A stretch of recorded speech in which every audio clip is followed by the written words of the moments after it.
প্রতি বছরই পিঠে পুলির দিনকে একটুখানি লোভ লেগে যায় আর কি, মানে বিকেল থেকে মোটামুটি আমরা রেডি হয়ে বসে থাকি কখন সাজ বসানো হবে আর এই পিঠেটা হবে। সাজের পিঠেটা আমার ভীষণ ভালো লাগে, পাটিসাপটা বা এমনি সেদ্ধ পুলির থেকেও।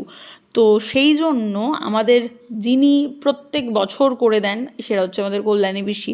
তো কল্যাণী পিসিকে অলরেডি বলে দেওয়া হয়ে গিয়েছিল, কারণ মা একটু কোয়ান্টিটিটা বুঝতে পারে না কোনটার কতটা দিতে হবে, সেই জন্য কল্যাণী পিসিকে ডাকা হয় প্রতি বছর। তো এই বছরও সেটার কোনো এক্সেপশন হয়নি। আর আমি বসে গেছিলাম সামনে পুরো গ্যাট হয়ে, যে কখন উঠবে আর গরম গরম এই পিঠেটা খাবো। অনেকে এই পিঠেটা দুধে ভিজিয়েও খায় বাসিটা, কিন্তু আমার অতটা বেশি ভালো লাগে না।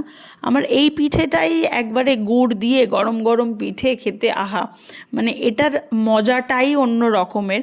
তো সেটা এবছরও কন্টিনিউইটি ছিল। আমি তো বসে গিয়েছিলাম, আমি তো উঠছিলামই না, যে এই যে হটপটে যেগুলো রাখা রয়েছে সেগুলো ফার্স্টে আমার পেটেই গেছে, তারপর অন্যদের।